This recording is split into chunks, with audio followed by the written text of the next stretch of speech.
Eh, Bienvenidos a este espacio del NAP Webinar Series que hemos creado desde este año, digamos desde el NAP, para traer eh, información, casos de éxito, tendencias que están pasando en el mundo alrededor de la inversión de impacto. Este es nuestro último webinar que haremos este año y quisimos invitar hoy a Sebastián Huelicieco. Voy a dar un breve contexto de quién es Sebastián y qué es el GSG, por qué es tan relevante este espacio que estamos teniendo hoy, sin quitarle obviamente el protagonismo a nuestro querido invitado de hoy. El NAP Colombia, como Consejo Asesor Nacional de Inversión de Impacto, viene trabajando desde hace unos años en que en Colombia exista un entorno favorable para desarrollar este enfoque de inversión, trabajando para que desarrollemos la infraestructura para que el capital privado pueda fluir hacia la solución de los problemas sociales o ambientales, eh, y, digamos, articulando un ecosistema no solamente en Colombia, sino articulando un ecosistema global a través de la red de GSG, donde somos hoy 33 NAPs trabajando en diferentes países por el desarrollo de la inversión de impacto. GSG, digamos, como centro donde nos reunimos y nos articulamos los diferentes NAPs en el mundo, tiene, digamos, un trabajo muy importante en la incidencia en temas de política pública, pero también en la incidencia en marcar las tendencias hacia donde deberíamos movernos como ecosistema global de inversión de impacto. Y parte del trabajo realizado este año por un grupo de trabajo que se llamó el Impact Task Force en unas recomendaciones a los gobiernos del G7. Y hoy vamos a tratar de aterrizar un poco y de entender cuáles son esas recomendaciones y conversar también en cómo empujar esa agenda en Colombia y cómo podemos, digamos, aterrizar eso en nuestro contexto actual.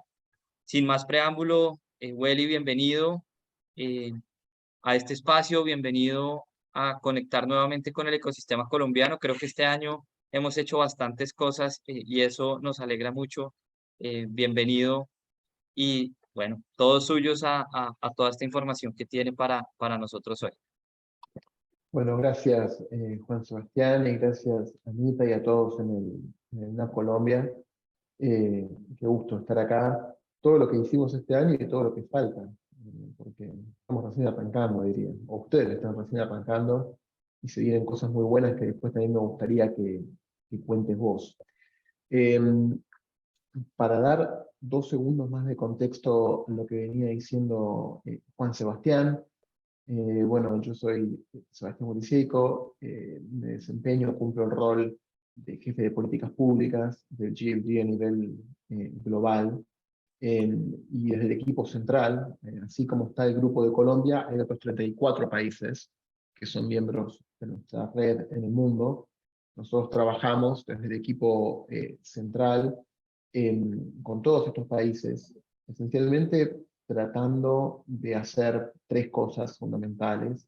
Una es ayudarlos a, a entender mejor el rol que los gobiernos debieran jugar para el avance del ecosistema de impacto, que es muy importante.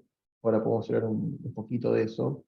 Por otra parte, desarrollamos productos de innovación, de conocimiento, de desarrollo de productos financieros o de ideas de políticas públicas, en una sección que llamamos de Knowledge Development. Y por otra parte, trabajamos para vincular al GSG como organización con los foros internacionales más importantes del mundo. Nuestro foco estos últimos 3 años estuvo puesto especialmente en el G20 y en el G7. Hoy vamos a hablar un poco de las 3 cosas, pero como decía Juan Sebastián, específicamente de un trabajo que hicimos para el G7 el año pasado. Esto del equipo central se preguntarán por qué estoy hablando en castellano, porque sea la casualidad de que soy argentino y todo el equipo de Public Policy de GFG es argentino. Estamos basados en Buenos Aires, pero somos parte del equipo central que está mayormente en Londres y algunos desperdigados por otras partes del mundo. Antes de meternos en esta iniciativa del G7, que mi objetivo hoy es poder comentarles algunas cuestiones que están pasando en la agenda global, pero voy a tratar de ser muy breve porque sobre todo me interesa escucharlos, escuchar a los miembros del NAP Colombia o a ustedes que están en la órbita del NAP Colombia.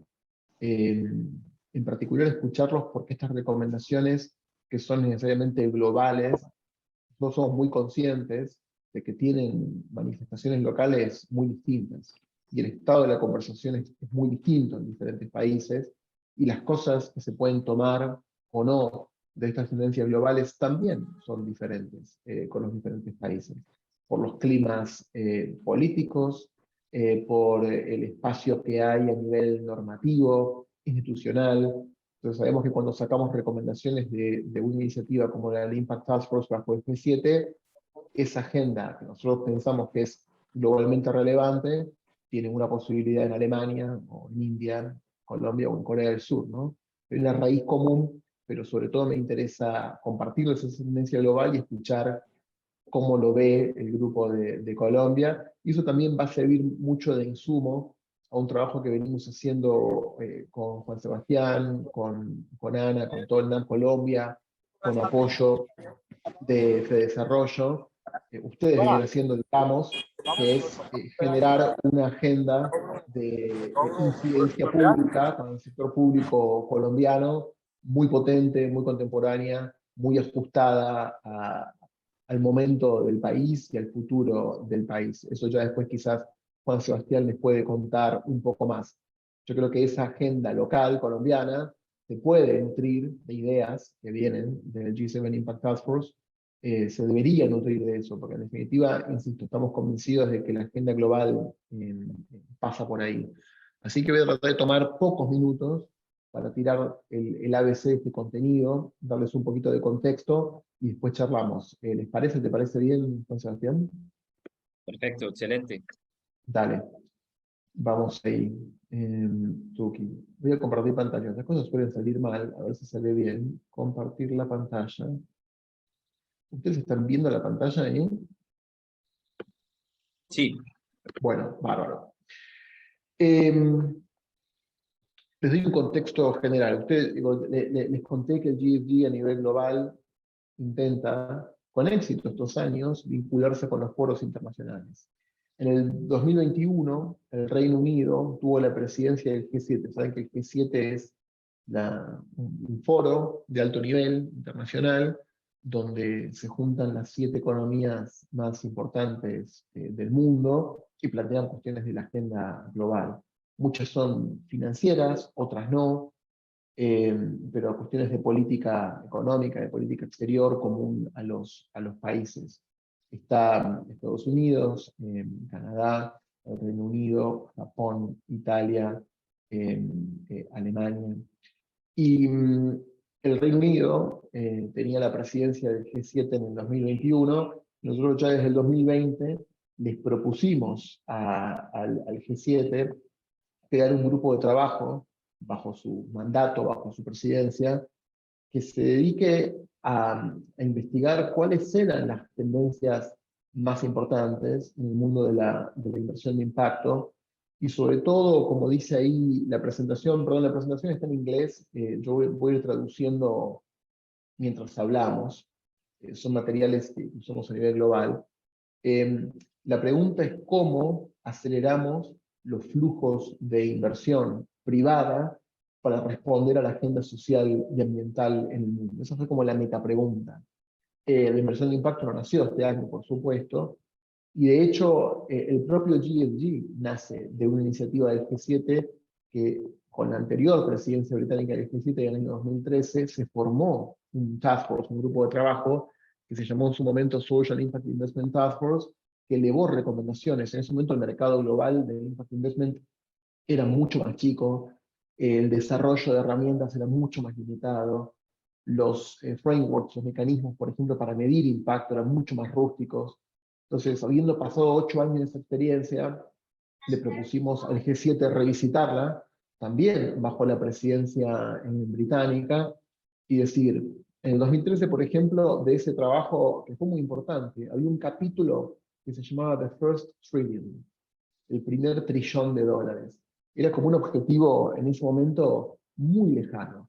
¿Cuándo va a haber $1 trillón movilizado como inversión de impacto, como inversión que proactivamente busca un retorno financiero, pero también un impacto social o ambiental medible, de manera intencionada? En ese momento esa cifra parecía una locura.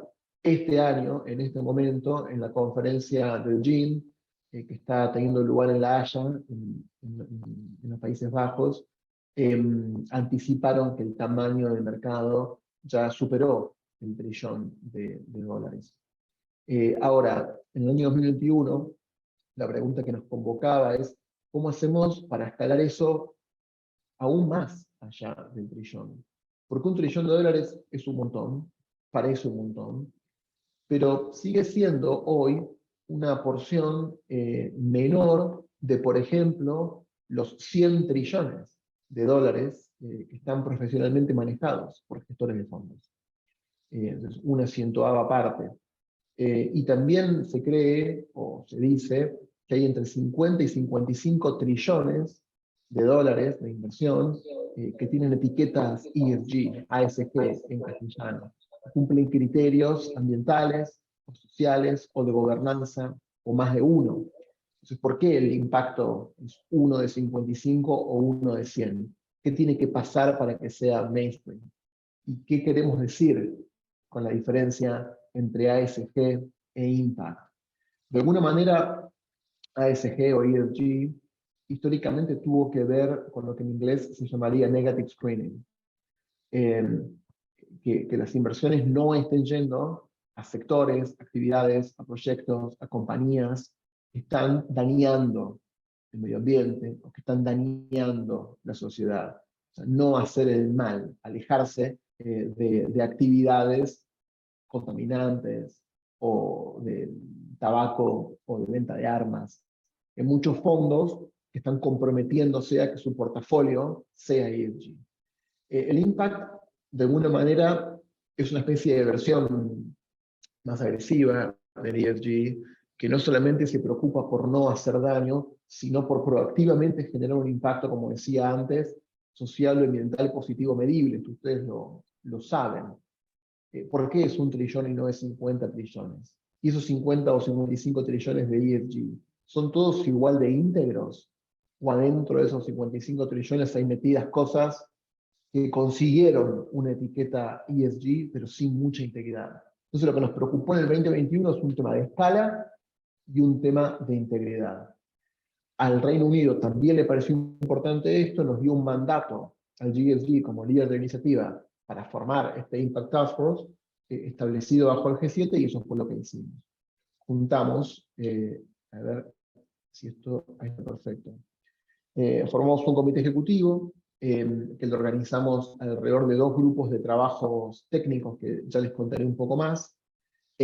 Nosotros, liderando la iniciativa, trajimos a Nick Firth, que es un ex parlamentario británico durante 14 años, 9 años ministro, de 5 carteras diferentes, que fue una persona absolutamente fundamental para el crecimiento y el avance del sector de impacto en el Reino Unido, cuando él estaba en el sector público, trabajando mucho con el GLG en el pasado, ahora ya está fuera del gobierno, y nos concentramos en 2 grandes ejes que nosotros sentimos son fundamentales para la escala con integridad, porque no solamente movilizar más capital, sino más capital que sea transparente, en donde el impacto sea real, no solamente lo que nos preocupa, en inglés habrán escuchado hablar de greenwashing, ¿no? O sea, cuando disfrazamos cosas de sostenibles, de sustentables o de ESG y no las son. Entonces armamos 2 grupos de trabajo, esto que ven ahí, Workstream A y Workstream B, una enfocada en la transparencia. Ahora vamos a ver de qué se trata eso, que tuvimos la suerte de que la convocamos para que lo lidere Douglas Peterson. Douglas Peterson es presidente y CEO de Standard & Poor's, de S&P Global. Ustedes conocerán a Standard & Poor's, la famosa agencia de ratings, da ratings de crédito de deuda de compañías, de países. Tienen 36.000 empleados en todo el mundo, y fue muy importante que él venga a liderar ese workstream. Y por el otro lado, hicimos un grupo de trabajo enfocado en la movilización de capital. si tenemos un problema de escala. ¿Cómo hacemos? ¿Cuáles son las políticas y cuáles son los vehículos financieros para que esos trillones sean realmente de escala? Y ahí convocamos a Dame Elizabeth Corley, una figura del sector financiero en el Reino Unido, que es a la vez la chairperson de lo que sería el equivalente del NAB de Colombia, pero en el Reino Unido, que se llama el Impact Investing Institute. Y estructuraron ese trabajo de escala alrededor de la idea de una transición justa. Vamos a volver a eso. Yo sé que estoy introduciendo conceptos que todos son muy pesados, ¿no? O sea, de la transparencia, de la transición justa, de la movilización. Síganme un segundo, y ahora los charlamos, preguntamos preguntas, pero insisto, hoy quiero dejar 2, 3 tendencias mundiales que son las que están dominando la agenda del mundo de la inversión sostenible y de la inversión de impacto, y quiero, sobre todo, que hagamos énfasis en la interpretación de eso en el contexto colombiano. Bueno, como para que tengan un poco de dato de color, estos grupos tuvieron unos 120 miembros y expertos de 40 países, gente muy interesante, que sabe mucho, muy pesada, muy influyente, no solamente del sector público, sino y sobre todo del sector privado. El Impact Task Force es una iniciativa, decimos, liderada por la industria. Después, acá el equipo mío te pide, Uriel, que vayas poniendo en el chat el link al reporte principal del Impact Task Force, a la página, a los miembros, así tienen una idea de qué tipo de stakeholder base tiene el Impact Task Force detrás, quién elabora las recomendaciones, quién las fue defendiendo. ¿Y a quién le habla? O a quién le habló en el 2021 y a quién le habla el Impact Task Force? Bueno, por un lado, a hacedores de política pública, ¿no? O sea, a gobiernos, a reguladores y también a multilaterales que le dan forma a las políticas públicas. Piensa en América Latina, en el BID, en la CAF, en el Banco Mundial, en algunas agencias de desarrollo. Por otro lado, estos decision makers, que son los que manejan decisiones de inversión, o sea, los que son dueños de activos, los que son managers de activos en tenedores privados, los que manejan fondos institucionales, fondos comunes de inversión, fondos de pensión, fondos de aseguradoras, y también multilaterales y agencias de desarrollo que invierten, o sea, por el lado de la oferta de capital. Y también le queremos hablar a los reguladores, a las agencias de rating, a los que delinean los estándares. Así que las recomendaciones del ITF fueron de amplio espectro, y si ven los reportes, están organizadas por stakeholder. Hicimos un reporte principal, que es el que está poniendo el equipo, que se llama Time to Deliver, que condensa todas las recomendaciones, y vamos a ver por qué Time to Deliver. Y por otro lado, hicimos 2 reportes técnicos. Uno enfocado en transparencia y otro enfocado en movilización, con los 2 grandes problemas que les comentaba, y ahora me voy a meter un poco en cada uno. Los mensajes más importantes vienen por este lado. Y esta agenda, yo creo que en Colombia va a resonar, lo venimos trabajando mucho con Juan Sebastián, con Mauricio, el equipo. ¿Qué nos preocupa hoy en el mundo? Nos preocupa la desigualdad, nos preocupa el deterioro de los sistemas naturales, del ambiente, y creo que a todos nos preocupa. Es una agenda del cambio climático, y sobre todo la agenda de inequidad, son muy, muy graves. La pandemia del COVID hizo que nos alejemos en casi todos los objetivos de desarrollo sostenible seteados por las Naciones Unidas, y tratamos de advertir algo muy, muy intuitivo, pero no tan obvio a veces, de decir, desde el Impact Task Force, que la agenda social y ambiental son tan graves, son tan apremiantes y de una escala tal que nunca va a haber suficiente dinero público para responder a todas esas demandas. Nunca lo va a haber. Ni en el mundo, ni en Colombia, ni en el Reino Unido, ni en Japón, ni en Estados Unidos, ni en ningún lado. Para que tengan una idea del orden de magnitud, se estimaba antes de la pandemia, que cada año faltaban en el mundo 2.5 trillones de dólares para dar respuesta a los ODS. Trillones entendidos como los entienden los estadounidenses, ¿no? Millones de millones. Ese dinero no lo tienen los gobiernos. Todos los presupuestos públicos, todo el capital filantrópico del mundo no lo tiene. Luego de la pandemia, ese número empeoró. Se agrega un gap, una brecha financiera de 1.4 trillones adicionales, sobre todo en economías emergentes. Entonces queda claro que nunca va a haber suficiente capital público para lograr esa agenda. Y que meter el capital privado de manera no filantrópica, con impacto, con inversión, con retornos, es crucial. Si no, esa agenda, olvidémonos.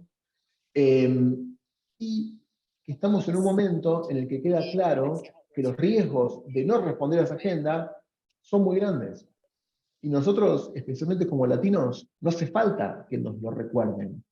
Cuando se incendia el Amazonas, o un bosque en Chile, un sistema de bosques en Chile, o un sistema de bosques en Argentina, o cuando hay revueltas sociales en Colombia, o en Chile, o en México, o donde fuere. La insostenibilidad, voy a ser un poco más dramático y poético, casi del proyecto humano en la Tierra está en riesgo, con estos niveles de desintegración social y de desigualdad, y con estos niveles de deterioro ambiental. Así que el escenario en el que no podemos responder a esa agenda es un escenario casi distópico para la humanidad. Lo que nos preocupó mucho en el ITF, y por eso el nombre, Time to Deliver, sería hora de responder, hora de dar respuestas, es justamente que tenemos en este momento de la historia pasar de la retórica, de las ideas, a la colocación de capital a escala verdadera para dar respuesta a esa agenda. Porque cuando los objetivos de desarrollo sostenible se pusieron, no sé si recuerdan que existían los objetivos del milenio, los Millennium Development Goals, esa agenda era una agenda de 30 años. Ahora faltan menos de 8 para el fin del 2030. Y estamos en problemas. Ahora, ¿qué pasa?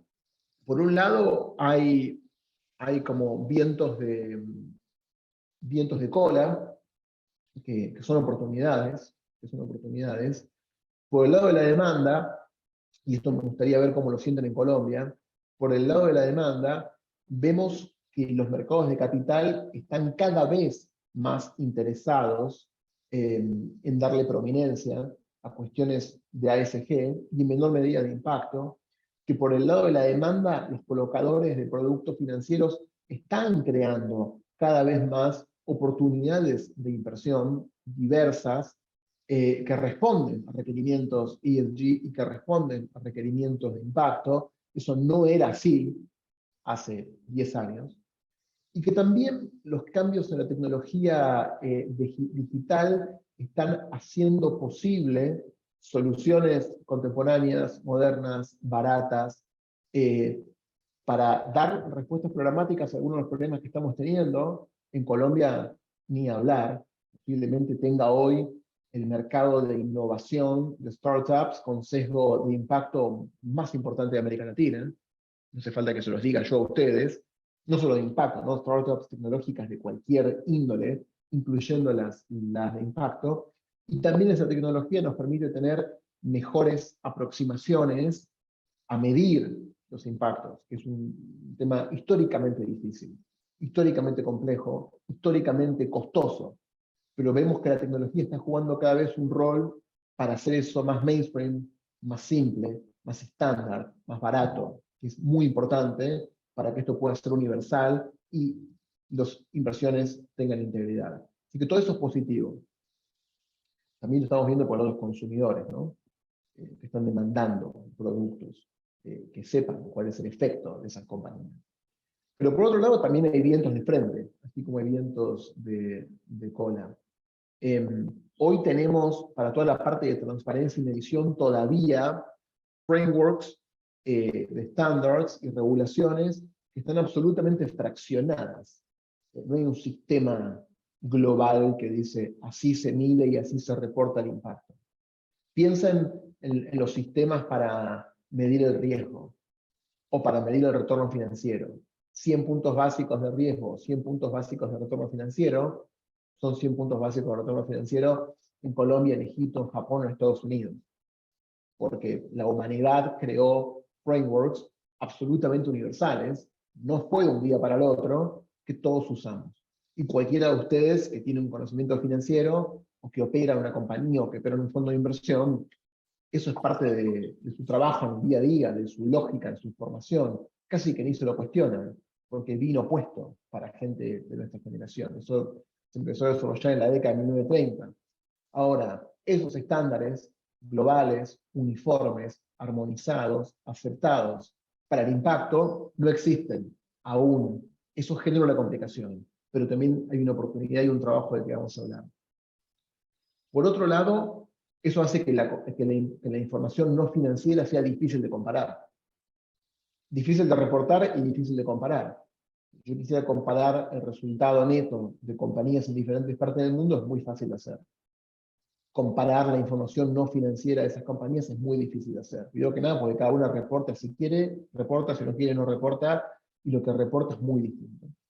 También, como toda cuestión que va creciendo, como todo movimiento que se va popularizando, también en el medio entran cosas que no quedan del todo claras. Lo que decía, de los 55 trillones de ESG, ¿es todo realmente ESG? O sea, todo el tiempo estamos leyendo de algunos productos, algunos fondos que lograron una etiqueta ESG, pero realmente no están haciendo mucho. O sea, hay mucho de greenwashing. Y también nos preocupa por el lado de movilización que sigue habiendo barreras domésticas, sobre todo en economías emergentes, para movilizar capital. Capital de impacto o no de impacto, tiene más que ver con los climas de inversión en general. Entonces, ¿qué hicimos con eso? El trabajo, como se imaginarán, fue muy amplio, estoy contándolo de una manera muy sucinta acá. Los que les interese pueden revisar los materiales. Estamos trabajando en una traducción del reporte principal al castellano, que todavía no está disponible, así que dentro de poco ojalá que podamos tener una manera común de hablar de estos temas en nuestro idioma también. ¿Qué estamos diciendo nosotros? Algunos mensajes de ahí. Todos les van a dejar preguntas. No se preocupen si no se entiende el 100% ahora. Lo más importante que estamos diciendo ahí es que estamos llamando a que el reporte de impacto, vamos a decirle, que el reporte de los efectos no financieros de las compañías sea obligatorio. Y cuando decimos impactos, nuestro norte, nuestra visión como Impact Task Force es que no solamente estas compañías reporten cuestiones no financieras que les afectan su negocio, sino que también afectan a toda la sociedad. O sea, si yo tengo una operación que utiliza agua y el curso de agua o la fuente de agua que yo estoy utilizando está siendo crecientemente contaminada, eso es un riesgo para mi compañía. Un insumo clave para mi compañía está en riesgo. Bueno, eso me importa a mí porque determina mi materialidad como compañía, el valor de mi compañía. Pero también la contaminación de un curso natural de agua afecta la fauna, puede afectar la flora de ese curso natural. A la compañía puede que no le importe, pero a la sociedad le importa mucho la pérdida de esa biodiversidad. Entonces nosotros pensamos que es importante que haya una manera estándar de reportar esos impactos, tanto que afectan a la compañía, como que afectan a todos los stakeholders de una sociedad, y que eso sea obligatorio. Estamos lejos todavía, pero estamos a unos años de que eso pase. Quizás lo segundo interesante es que no sé cuántos están al tanto de un esfuerzo de la Fundación IFRS. Imagino que saben lo que es la Fundación IFRS, es la fundación que, no les veo mucho las caras, así que no sé si están asintiendo o no, pero la Fundación IFRS es la que setea los estándares contables. Hoy hay 140 países que siguen normas IFRS para reportar sus estados contables auditados. Colombia es uno. Y si ustedes no sé bien en qué trabajan, pero su compañía debe estar, su contador sigue estándares IFRS para prepararles sus balances.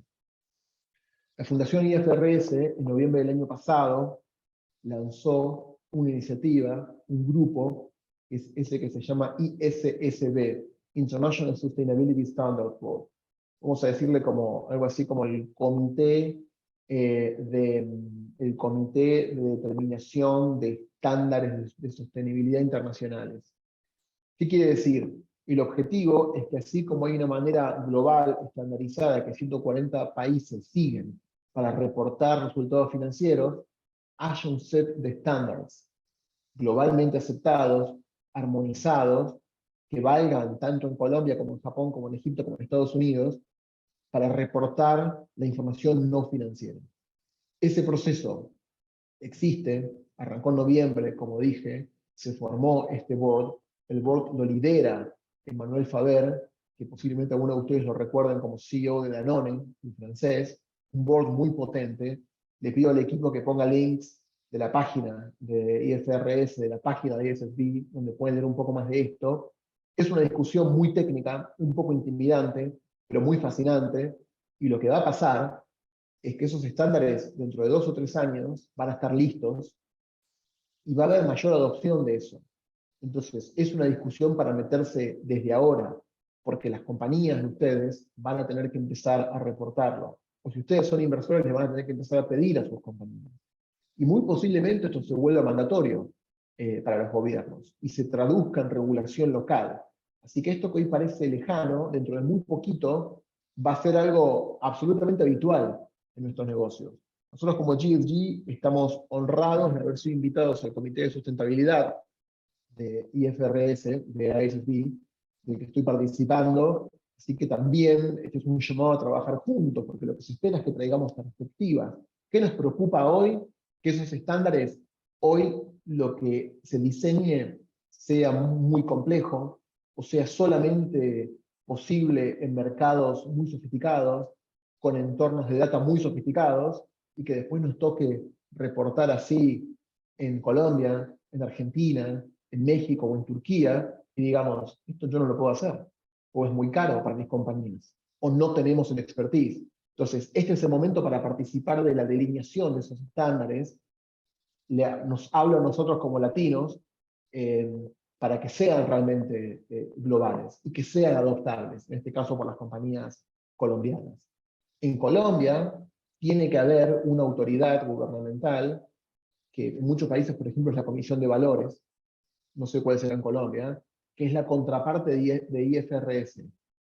Y seguramente hay autoridades colombianas que son la contraparte del ISSB y están respondiendo a las consultas. Un trabajo para ustedes, para UNAM, es encontrar quiénes son esas personas, quiénes son esas autoridades, ayudarlas a responder y darles la mirada de impacto, porque no es una discusión sencilla y no es una discusión que solamente la resuelvan los contadores 1.0 que miraban cuestiones financieras.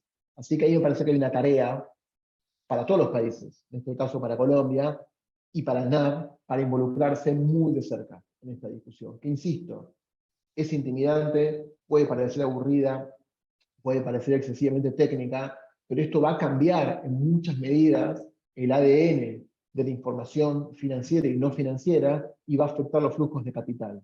Esto va a pasar. Hace unos años era una discusión posible, teórica, puede ser que sí, puede ser que no. Esto está en marcha y va a pasar. Así que quédense con ese mensaje quizás como lo más importante. Hay otras cosas también muy interesantes de este lado.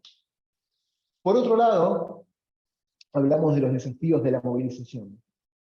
Y quizás lo más importante acá, con lo que les quiero dejar, estoy eligiendo elementos del trabajo, a los que les interesa, insisto, tienen ahí los reportes para repasar, y después tienen a Juan Sebastián, a Mauricio, a Ana, y a todo el NAP como una instancia para hacer triple clic y aportar a la construcción de una agenda nacional.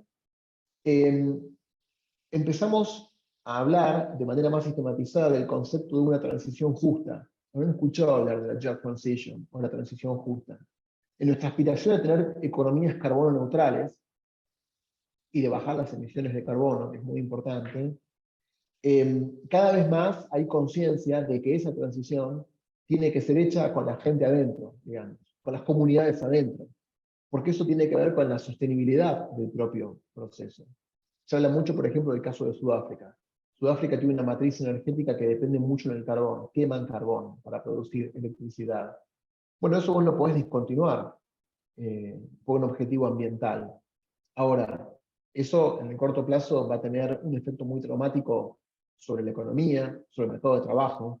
Hay estados enteros, provincias enteras, ciudades enteras que dependen su matriz de empleo de la industria del carbón. Posiblemente haga que en el corto plazo los precios de la energía suban, con consecuencias traumáticas para las familias, para las comunidades. ¿Cómo hago que esa transición no me deje a la sociedad afuera o no me deje a las comunidades afuera? Seguramente hay desafíos parecidos en Colombia y seguramente se está hablando de eso. Entonces, la noción de una transición justa, identificamos tres elementos, que es, no se puede hablar solamente de la transición climática sin incorporar lo social. Esto es muy importante también para el mundo de los estándares. Hay una conexión inapelable, inexorable, intrínseca entre lo social y lo ambiental. Ese es otro mensaje que me parece bastante importante. Hay cuestiones ambientales. Una inversión justa o transición justa también tiene que avanzar la equidad y la distribución socioeconómica, y es muy importante la incorporación de la voz de las comunidades. Entonces, cada vez más va a haber vehículos de inversión que se dicen o que se alinean con los conceptos de transición justa, que van a estar pidiendo esto: demostrame cómo esta inversión está avanzando lo climático con lo social y cómo estás incluyendo la voz de las comunidades en el diseño de este vehículo, en el diseño de esta política. Hay muchísimas recomendaciones en los documentos del tipo de vehículos o cómo debiera ser un estándar para vehículos de transición justa. ¿Cuál es el rol de los multilaterales y de las agencias de desarrollo? ¿Cuáles son las barreras domésticas a la movilización de capital?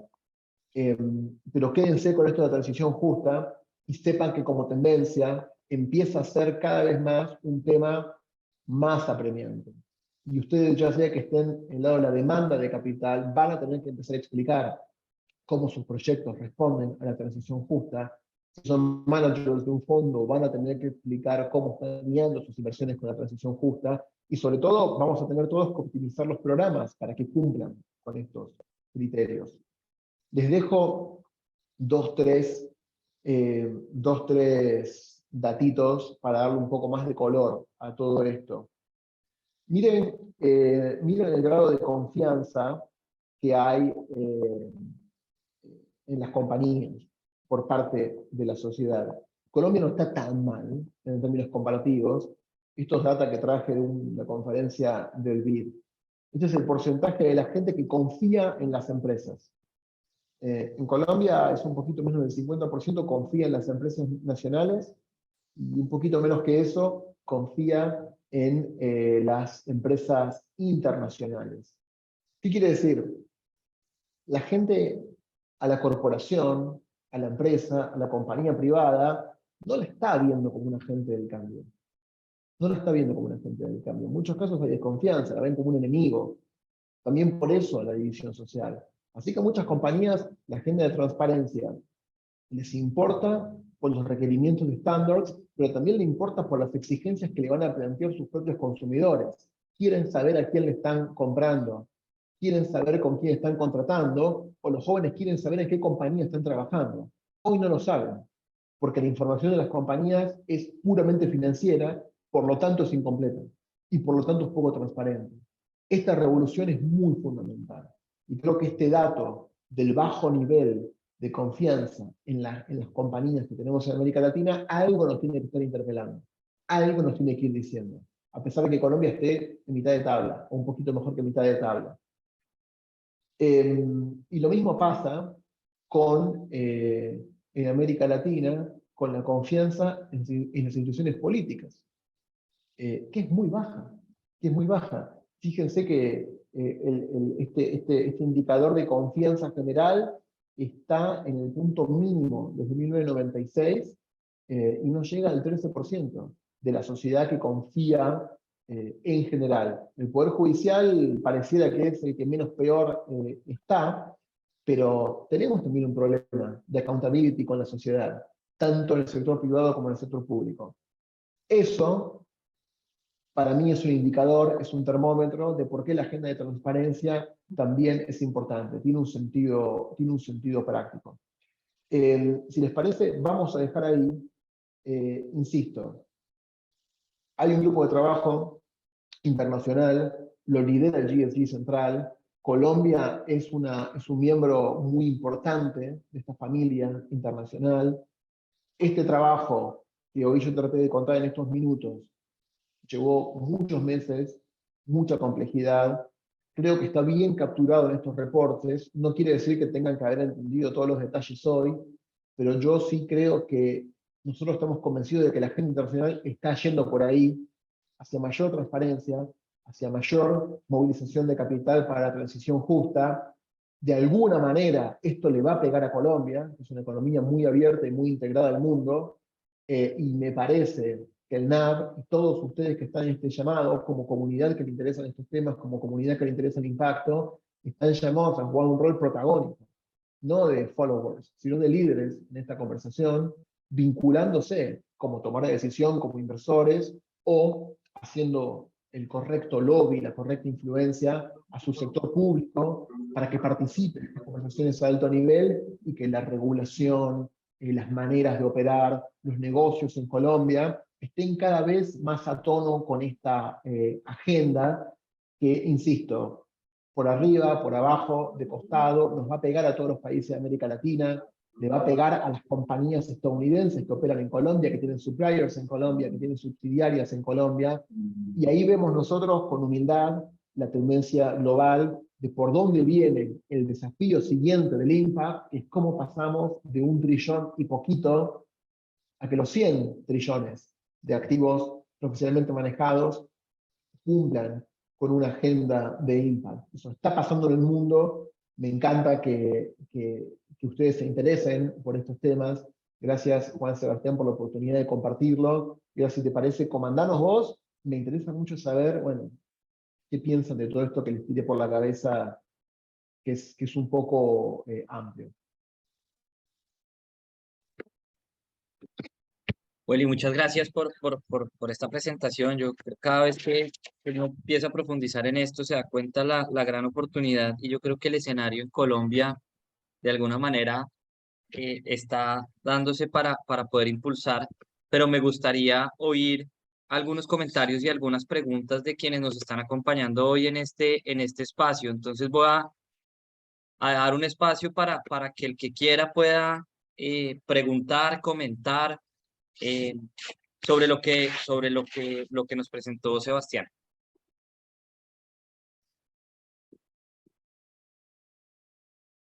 Sebastián, hola, Ana Carolina, ¿cómo estás? Hola, mucho gusto. Hola, Ana. Yo tengo una inquietud con lo que comentaron del ejercicio que está haciendo el IFRS.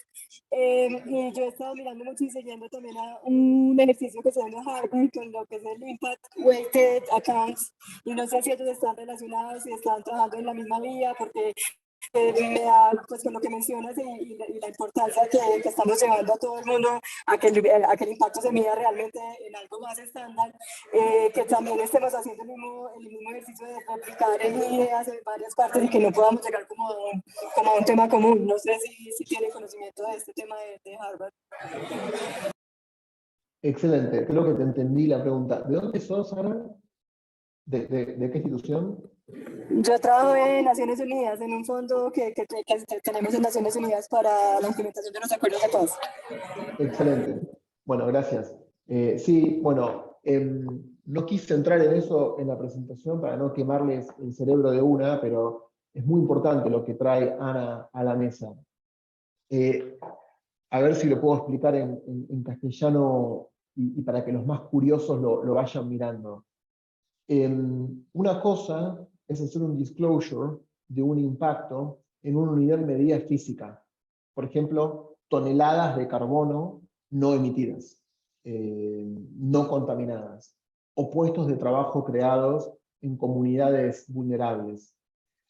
El ISP está mirando una agenda que es muy potente, pero de alguna manera está limitada a, primero, impactos que afectan lo que ellos llaman enterprise value.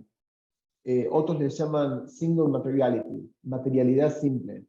Cosas que van a afectar la evaluación de la compañía, que tienen que ver directamente con su negocio.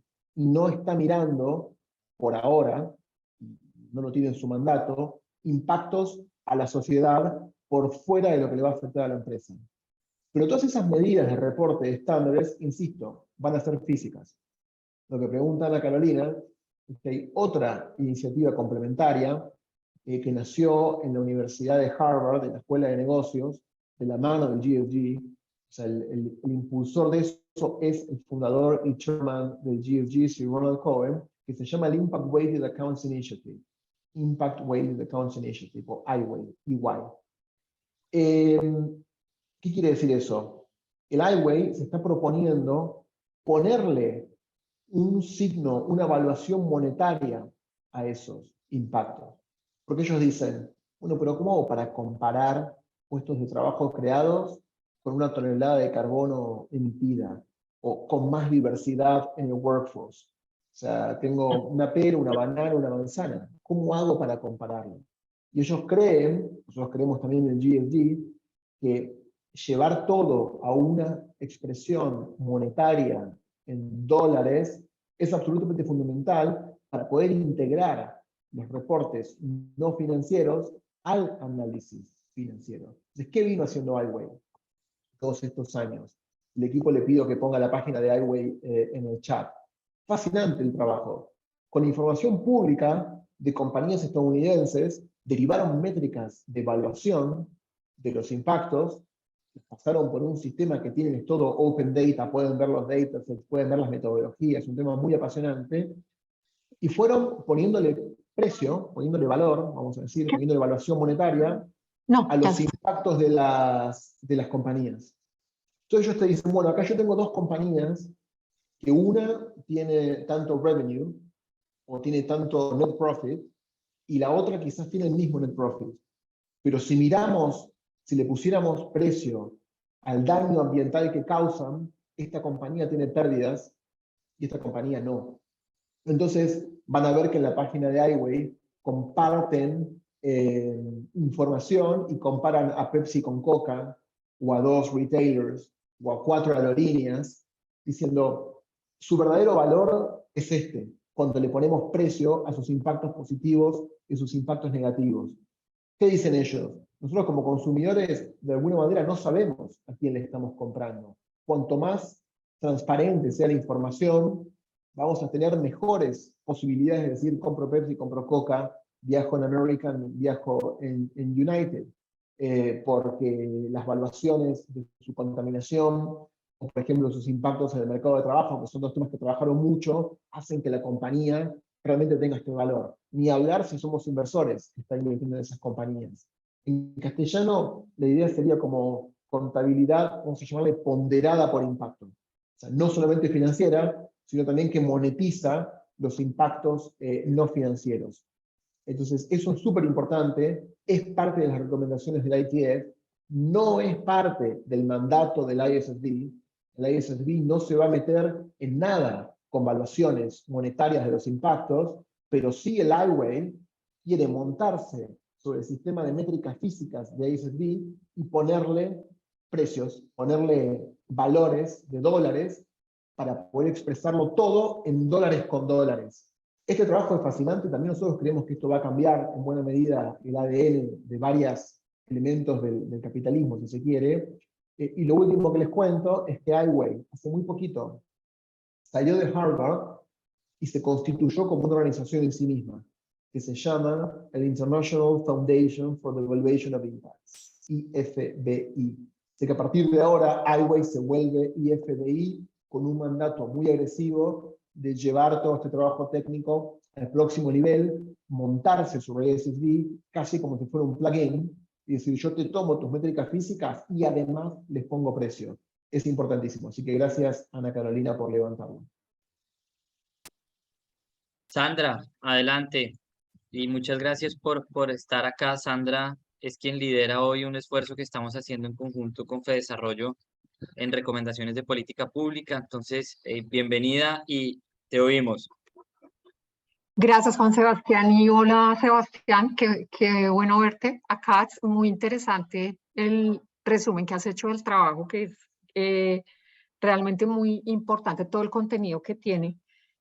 Quería, sobre esto último, antes de hacerte la pregunta, sobre esto último quería decirte, también para ponerlo sobre la mesa, que nuestra experiencia evaluando mecanismos de pago por resultados en Colombia nos ha mostrado que el sector público también necesita o sería muy útil para el sector público entender este tipo de efectos que tienen asociarse con el sector privado para hacer inversión de impacto. También necesita tener información sobre el precio de las intervenciones de política pública. Cuando nosotros, con esto quiero decir, cuando nosotros evaluamos, por ejemplo, un programa de empleo que se hizo a través de un bono de impacto social en Colombia, la mayoría de actores privados nos decían sería mucho más fácil para convencer al sector público, que el sector público tuviera la dimensión de lo que le cuesta, por ejemplo, generar un empleo a un participante de un programa de población vulnerable, de un programa de empleo proveniente de población vulnerable, para que pueda sopesar la importancia de la gestión que está haciendo el privado. Entonces, solo para ponerlo sobre la mesa, eso mismo que se hace para las empresas, para el sector público, por lo menos en el caso de Colombia, yo diría que la mayoría de países de América Latina, es clave.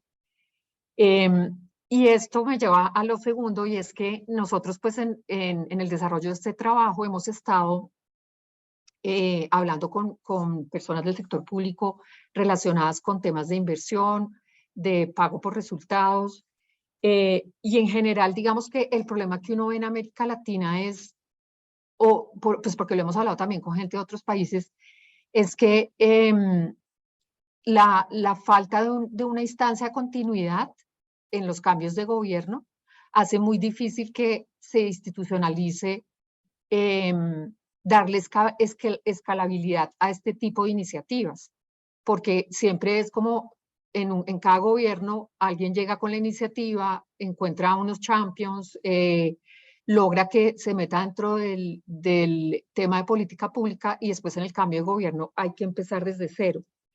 No sé si en el tema de escalabilidad ustedes han visto pues como un ejercicio comparativo de cómo hacer para encontrar institucionalmente la mejor forma de mantener esa continuidad, que además digamos que no tienen ni siquiera que ver con la forma de generar el vehículo financiero de largo plazo, sino necesariamente con generar una instancia para que la política se vaya instaurando con una visión de mediano plazo en los gobiernos. Entonces, no sé si en el tema de escalabilidad llegaron a analizar hasta allá. Sé que en otras iniciativas de GSG lo han estado viendo también, pero me gustaría que nos contara sobre ese tema. Bien, bueno, excelente. Hay un minuto, así que voy a tratar de reaccionar a las dos cuestiones. Por un lado, lo que mencionabas del pago por resultados es absolutamente fundamental y quizás es lo más importante que tienen que hacer los sectores públicos, los gobiernos del mundo, para sumarse al mundo del impacto. Yo, en general, cuando uno habla de la inversión de impacto, queda muy claro qué es para la inversión. O sea, una inversión que históricamente se decidía en base a un mix de qué retorno financiero me va a dar con arreglo a un riesgo, incorpora una tercera dimensión. Además de lograr el máximo retorno financiero con un riesgo que me sea aceptable, quiero mayor impacto social. Eso es la inversión de impacto. Ahora, el gobierno o el sector público es parte de la economía.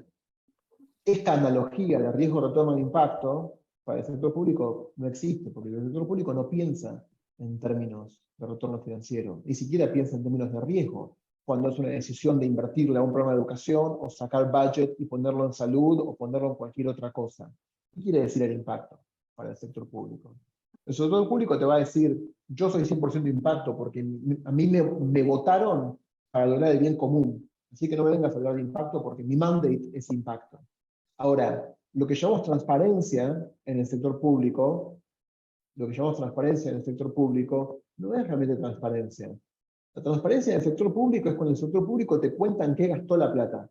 Te muestran su presupuesto y te dicen, che, mira, yo le puse tanto al programa, el ejecutado de este año, ejecuté tantos millones de pesos en educación, tantos en salud. Eso no me dice nada del impacto de ese gasto. Quizás te gastaste el 5% del PBI en un programa que no pasó nada, porque tuvo resultados negativos para, no sé, el aprendizaje en jóvenes de la escuela secundaria. O sea, el quantum de gasto del sector público, que es lo que se llama transparencia, no dice nada de nada. Pagar por resultados te empieza a acercar al impacto en el sector público. Bueno, ¿me sirvió ese gasto para que un menor porcentaje de jóvenes no abandonen la escuela secundaria? ¿Hizo que los resultados de las pruebas PISA, por ejemplo, sean mejores que hace 2 años, que hace 4 años, que hace 6 años, o no? ¿Bajó la prevalencia de enfermedades no comunicables en cierta comunidad a partir de la inversión en prevención en salud, o no bajó? Bueno, ese es el súper gran desafío y es la contracara pública de la discusión de transparencia privada. Lo que te quiero decir es 2 cosas. Uno, hay una iniciativa que se llama IP-SASB, que es un poco como la IFRS del sector público, que quiere crear lo mismo que la IFRS, pero para el sector público. Eso está recién empezando a hablarse en el mundo. Hace 2 meses. Que lanzaron una consulta y dijeron, ¿hace falta que hagamos? Así como la ISB está para el sector privado, ¿hace falta que hagamos uno público? Tiraron la consulta. Pero un tema que es muy lindo, que se lo vamos a pasar por mail a Juan Sebastián, es que el Reino Unido hace un mes, la gente de Bridges y Dick Society Capital sacó un informe contando los resultados de 10 años de pagos por resultados en el UK. In nutshell, lo que ellos contaron es que de todas las inversiones de pagos por resultados que se hicieron en 10 años en el Reino Unido, el promedio es que cada dólar invertido creó 10.2 dólares en valor social positivo. 10.2 a 1. Ahora, tener ese cuerpo de evidencia es muy importante para hablarle al policymaker. Entonces, eso hicieron una auditoría externa muy buena, muy bien hecha, y te va a gustar, Sandra, ver esos reportes, te los vamos a hacer llegar, están muy fresquitos, y bueno, es bastante importante. O sea, digo, no es una cosa menor, es 10 a 1, y tiene valor. Ahora, lo segundo que decías, ¿cómo hacemos para asegurar la continuidad institucional? Bueno, ahí yo, digamos, en mi otra vida soy político, antes de estar en GSD de vuelta, vengo de ser secretario de Estado en el gobierno de Argentina, y me pasó un poco lo mismo. O sea, creamos un fondo público-privado para la urbanización de asentamientos informales en el país, y nos preguntábamos, posiblemente perdamos las elecciones, ¿cómo hacemos para que esto quede? Esa iniciativa quedó. Bueno, la diseñamos, primero que nada, a nivel político. Estas cosas no tienen siempre una respuesta técnica.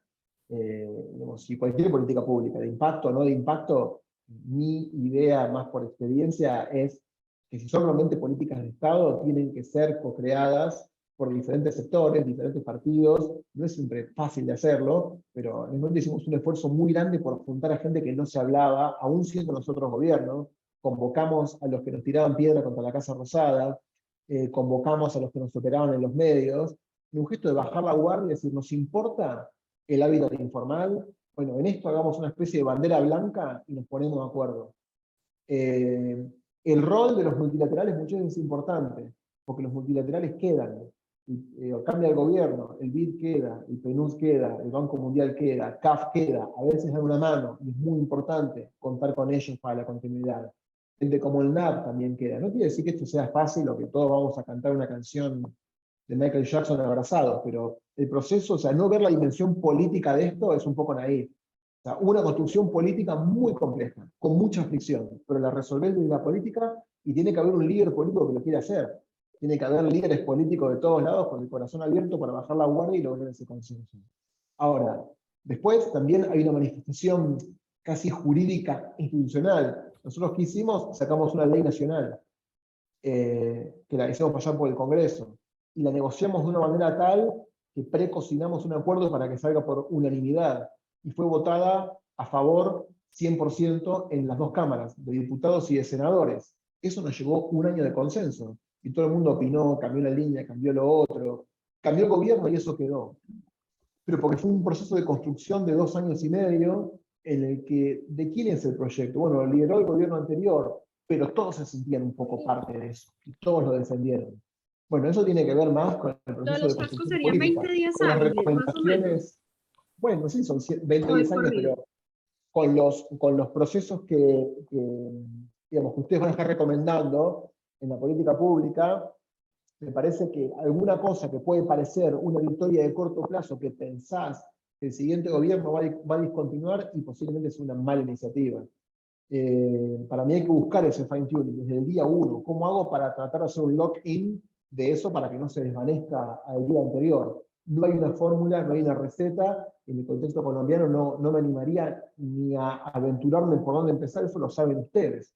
Y me parece que está bueno que lo tengan presente, para no proponer una agenda de incidencia que sea naif, o que esté desconectada de la realidad. Porque posiblemente, o sea, pueden hacer recomendaciones muy lindas teóricas, pero si piensan que las va a discontinuar el que venga, ni las hagan, porque les van a durar 2 años las recomendaciones. De acuerdo, gracias. Muy bien. Yo quería complementar, perdón, me interrumpo con el proyecto que hay grande de Naciones Unidas, que está trabajando en alianza con el Departamento Nacional de Planeación, que es el tema de la NFF, que es como una política de Naciones Unidas a nivel mundial, pero que en Colombia tenemos unos recursos para la implementación y que permite tratar de hacer eso que Sandra está diciendo, de buscar la manera de que no cada 4 años se cambien las prioridades y que sí se orienten como esas brechas y esos temas de financiación que son los que nos van a llevar a cumplir la Agenda 2030. Y en Colombia también existe, hay un COMPES que nos tiene como una ruta, una hoja de ruta de cómo llegar a ese cumplimiento con indicadores eficaces del país. Gracias, Bien. Ana. Sí, es el marco integrado de financiamiento de los ODS que existe, digamos, tratando de identificar las fuentes de financiación públicas y privadas hacia la financiación de la Agenda 2030 en Colombia. Y eso va a ser un elemento, o ha sido un elemento muy importante en este trabajo, y podríamos ampliarlo, Ana, contigo y tal vez con Mireia, para abordar un poco más a profundidad. Se nos acabó el tiempo. Creo que esto debimos haberlo hecho de otra hora porque la verdad el tema es muy, muy interesante. A todos, muchas gracias, Welly. Un placer nuevamente contar con usted y con su experiencia contándonos más acerca de lo que en el mundo se está moviendo. Welly hoy hace parte de un grupo de trabajo que está apoyando el desarrollo de este documento de recomendaciones en Colombia. Estamos tratando de nacionalizarlo cada vez más para que se venga a apoyar acá más directamente. Muchas gracias a todos. Ahí quedó mucha información. Les compartiremos todo en un correo con la grabación de este webinar, con los links que compartió Uriel. Muchas gracias y seguimos en conversaciones y en contacto. Chao. Bueno, amigos, la Gracias. seguimos. Gracias por la invitación. Chau, chau. Gracias. Chau.